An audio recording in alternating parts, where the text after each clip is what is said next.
Registon o'quv markazi va Imtihon.uz platformasi kelajak liderlari granti tanlovini e'lon qildi. Tanlovda asosiy maqsad bilimli va iqtidorli yoshlarga bepul ta'lim berish va ularni moliyaviy rag'batlantirishdir. Tanlov kimlar uchun? Tanlov O'zbekistondagi barcha maktablarning 3-sinfdan 10-sinfgacha bo'lgan rus va o'zbek sinf o'quvchilari uchun. Tanlov ishtirokchilari ikkita asosiy segmentga bo'linishadi.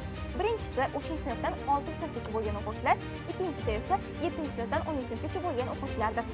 Tanlov matematika va ingliz tili fanlaridan 3 ta bosqichda o'tkaziladi. Birinchi bosqich onlayn tarzda 8-may kuni Imtihon.uz saytida tashkil etiladi. Ikkinchi bosqich esa Registonning barcha filiallarida 11-may kuni bo'lib o'tadi. Uchinchi bosqich asosiy hal qiluvchi bosqich bo'lib, u Registon xususiy maktabining imtihonlar xonasida tashkil etiladi. Tanlovda qatnashgan ishtirokchilar bir qancha sovrin va yutuqlarga ega bo'lishadi. Masalan, Registonda o'qish uchun 100% gacha bo'lgan grantlar, har bir sinf doirasida 1-3 o'rinni qo'lga kiritganlar uchun noutbuk, planshet, smartfon va g'oliblik sertifikatlari taqdim etiladi. Bundan tashqari, tanlovda faol ishtirok etgan maktab va o'qituvchilar uchun ham qo'shimcha rag'batlantirish sifatida Smart TV va esdalik sovg'alar ham topshiriladi.